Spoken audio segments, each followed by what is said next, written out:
Et si les guerriers les plus admirés de l'histoire étaient en réalité les tyrans les plus efficaces que le monde ait jamais connus?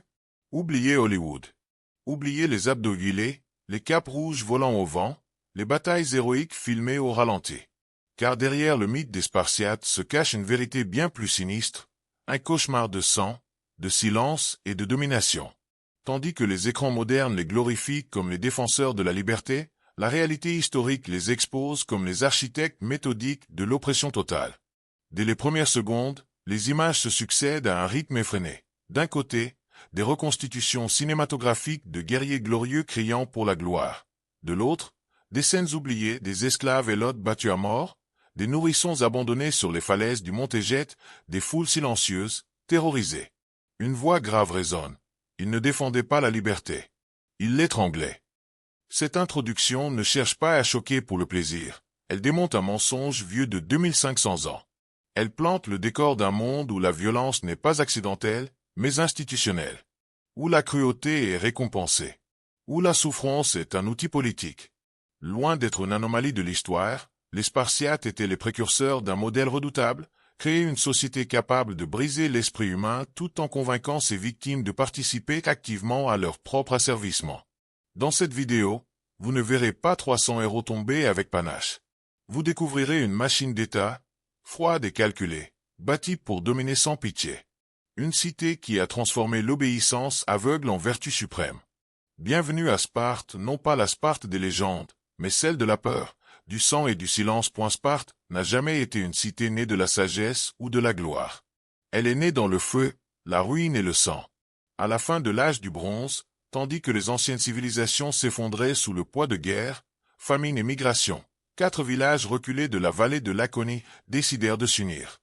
Non pas pour bâtir une démocratie, mais pour survivre et dominer.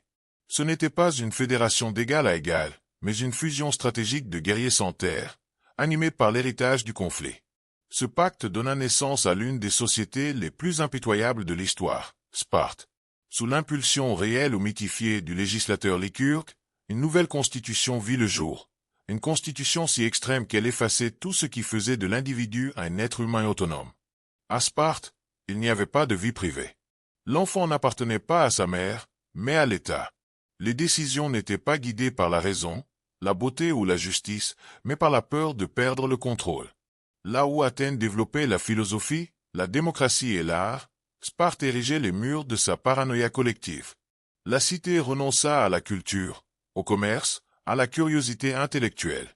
Elle transforma la peur en loi, la surveillance en vertu, et l'obéissance aveugle en idéal.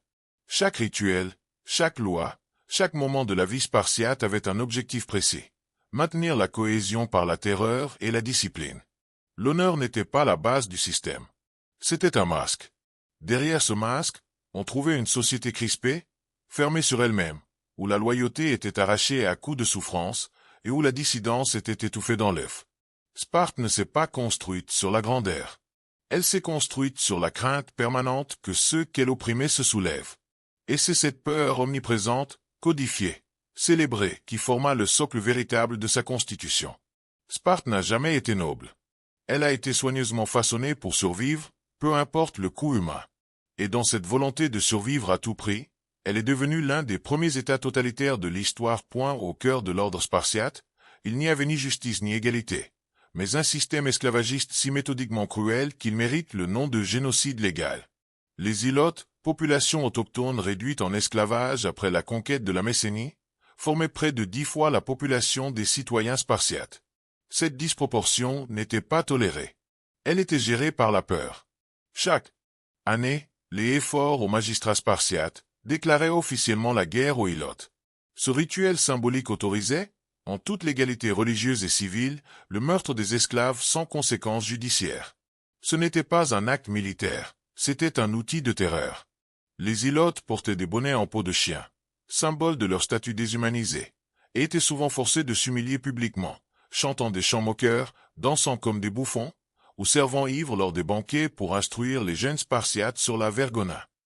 Mais derrière ce théâtre de domination, se cachait une mécanique froide d'élimination.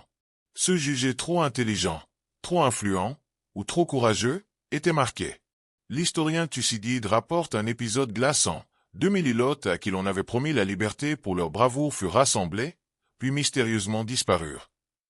En réalité, ils avaient été tués en secret, éliminés précisément parce qu'ils représentaient une menace à l'ordre établi. Sparte n'exploitait pas seulement les Ilotes économiquement, elle les écrasait psychologiquement. Ils vivaient chaque jour dans une tension insupportable, sachant que leur vie pouvait être prise à tout moment, sans procès, sans témoin, sans mémoire.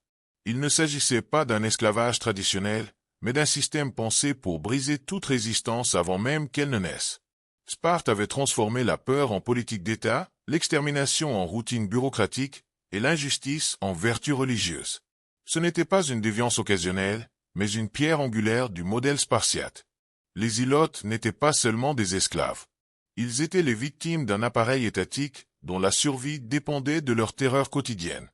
À travers eux, Sparte révéla son vrai visage, celui d'un régime où la violence n'était pas un accident, mais une stratégie parfaitement assumée. À Sparte, devenir adulte ne signifiait pas apprendre à gouverner avec sagesse ou servir la cité par la vertu.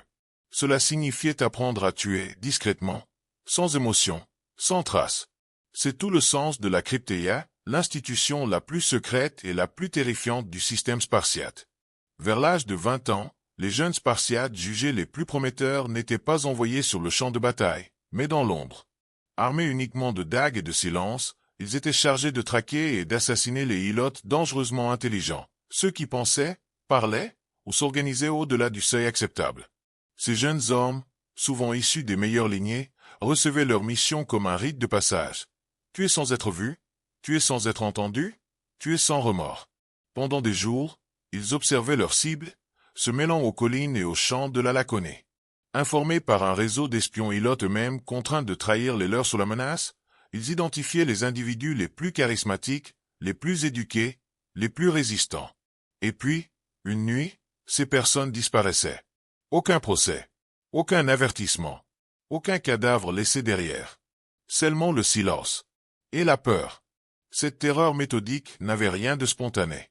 Elle était planifiée par l'État, répétée génération après génération pour conditionner les jeunes Spartiates à considérer l'assassinat comme devoir sacré.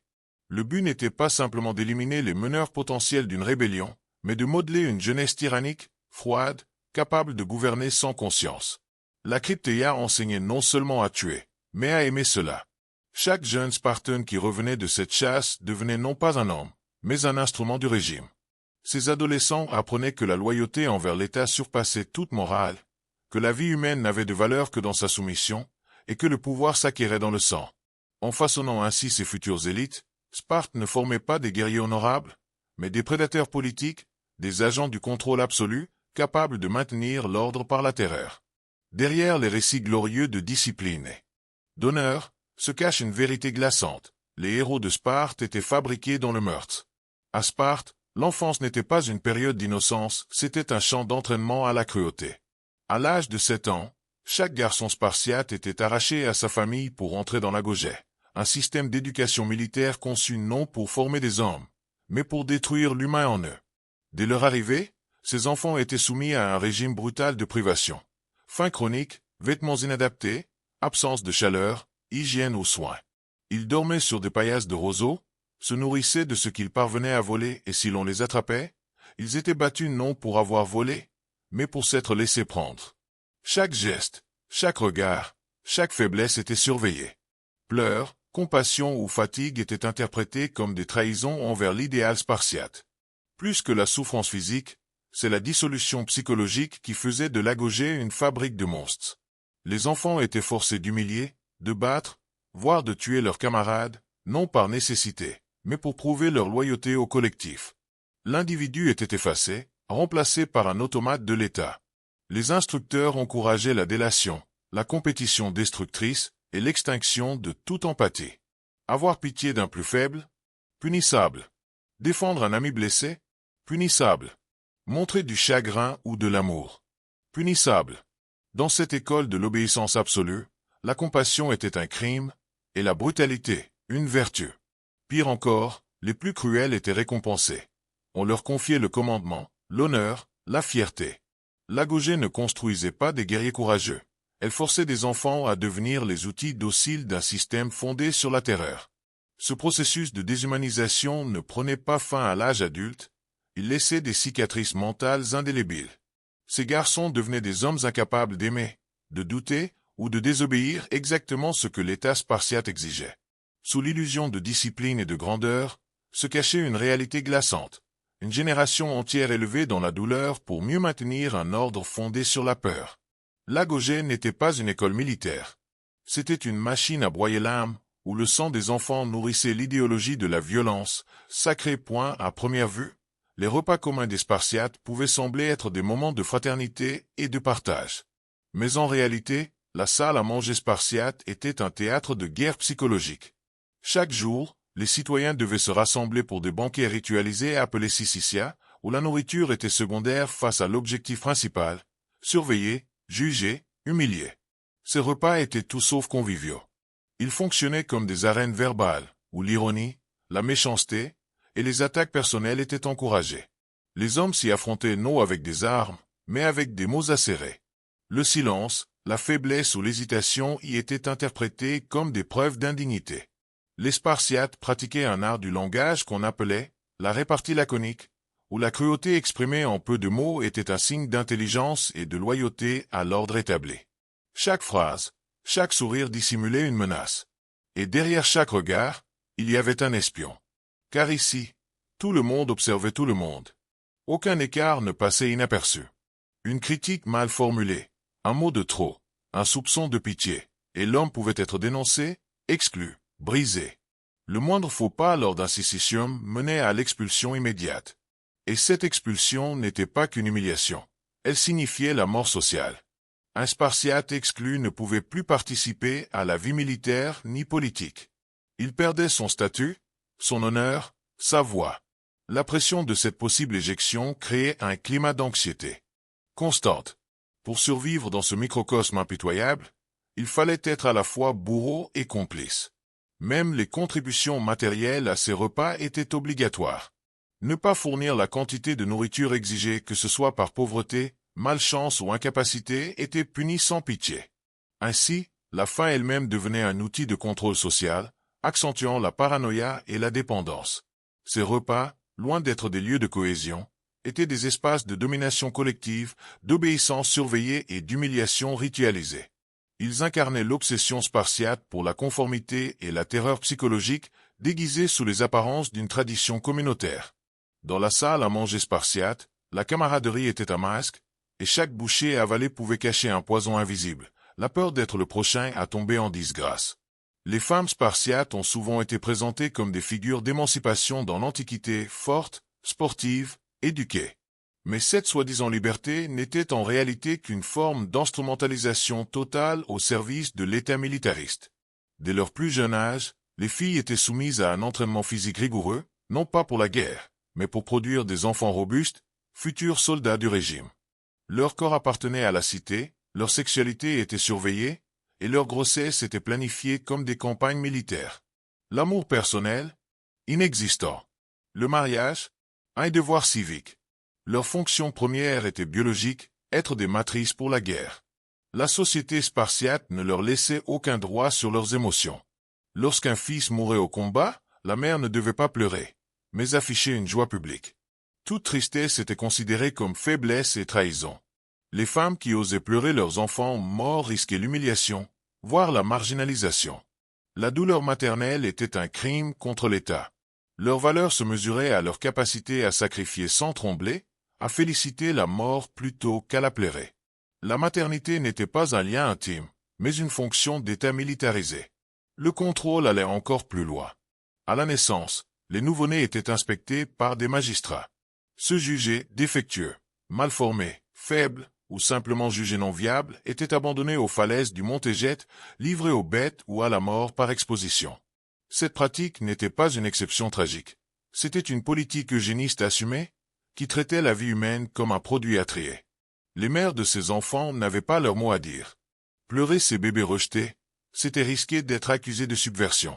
Ainsi, la société spartiate avait transformé les femmes en armes biologiques, instrumentalisant leur fertilité, leur force physique, et jusqu'à leurs émotions les plus intimes.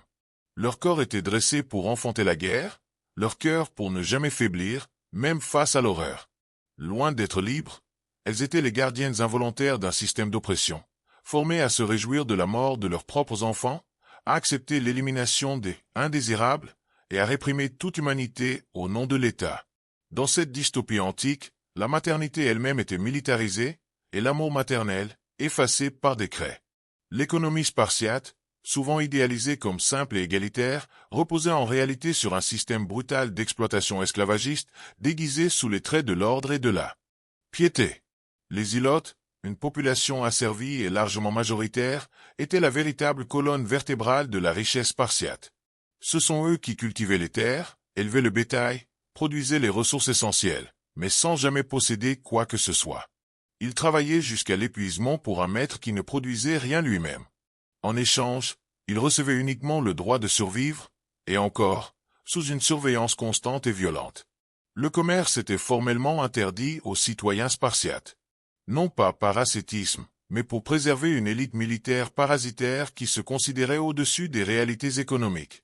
Toute richesse créée l'était par des esclaves, mais l'enrichissement restait figé entre les mains d'une petite aristocratie guerrière. Cette structure figée garantissait la stabilité de l'exploitation et empêchait toute mobilité sociale qui aurait pu menacer le pouvoir établi. Les Ilotes ne pouvaient pas voyager, commercer librement, ni accumuler quoi que ce soit. Ils étaient prisonniers économiques dans leur propre patrie. Mais ce qui rendait ce système encore plus sinistre, c'était l'usage de la religion pour le justifier. Les Spartiates enseignaient que les dieux eux-mêmes avaient ordonné cet ordre social. Les festivals et les rites sacrés ne célébraient pas la divinité, ils glorifiaient la hiérarchie oppressive. Les Ilotes étaient contraints de participer à des cérémonies où ils devaient chanter leur propre infériorité, rire de leur esclavage et louer la supériorité de leurs maîtres. L'humiliation n'était pas seulement sociale, elle était sacralisée, élevée au rang de devoir spirituel. En transformant l'exploitation économique en loi divine, les Spartiates n'avaient même plus besoin de convaincre, ils faisaient croire. Les opprimés eux-mêmes finissaient par vénérer leur propre chaîne. L'économie spartiate n'était donc pas un système de production, mais un rituel d'asservissement, où chaque acte de survie renforçait la domination. Derrière l'ordre rigide de cette cité guerrière, se cachait un crime institutionnalisé, une société où l'injustice n'était pas niée, elle était sacrée. Voilà la vraie nature de la richesse spartiate, volée, sanctifiée et célébrée par ceux qu'elle détruisait. La chute de Sparte ne fut pas causée par une invasion soudaine ou une défaite militaire spectaculaire, mais par une lente autodestruction, programmée dès les fondations de son système. En érigeant une société basée sur la peur, l'exclusion et la rigidité absolue, les Spartiates ont eux-mêmes préparé leur effondrement. Leur obsession pour la pureté du sang et la discipline extrême a conduit à un véritable suicide démographique. À mesure que les générations s'écoulaient, le nombre de citoyens spartiates diminuait drastiquement, tandis que la population des Ilotes, ces esclaves opprimés, continuait de croître. Chaque guerre, chaque soulèvement réprimé, chaque sélection brutale à la naissance réduisait un peu plus le vivier des véritables citoyens. Et pourtant, Sparte refusa obstinément toute réforme. Aucune ouverture, aucun assouplissement n'était permis, car toute adaptation était vue comme une trahison des idéaux fondateurs.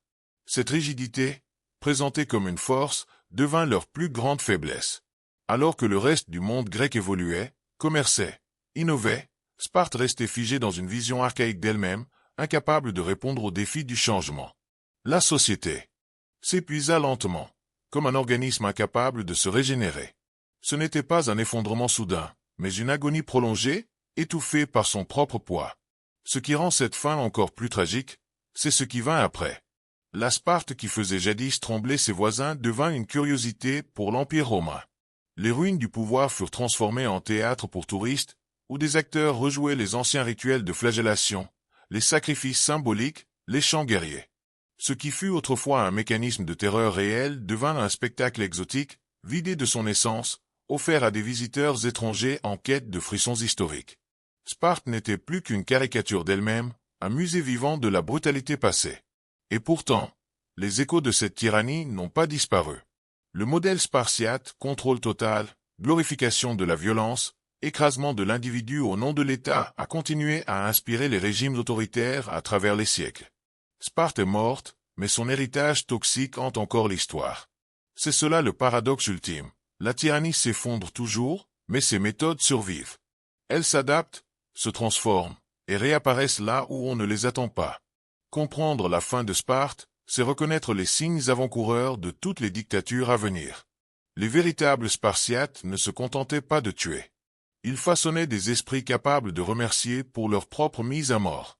Leur génie sinistre résidait non seulement dans la violence physique, mais dans l'ingénierie mentale de la soumission. Ce que Sparte a laissé au monde, ce n'est pas une gloire militaire ni un modèle de vertu héroïque, c'est un manuel de fabrication de la terreur.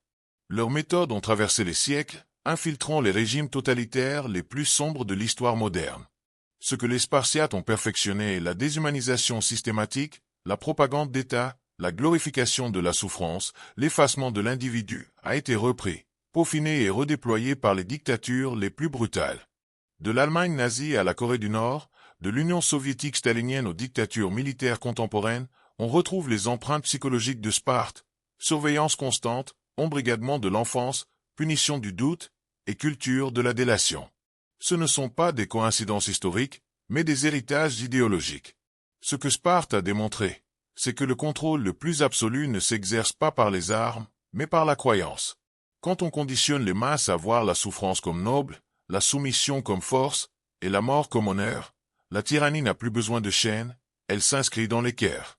Ce n'est donc pas simplement un récit antique que nous venons de retracer, mais un miroir tendu à notre époque.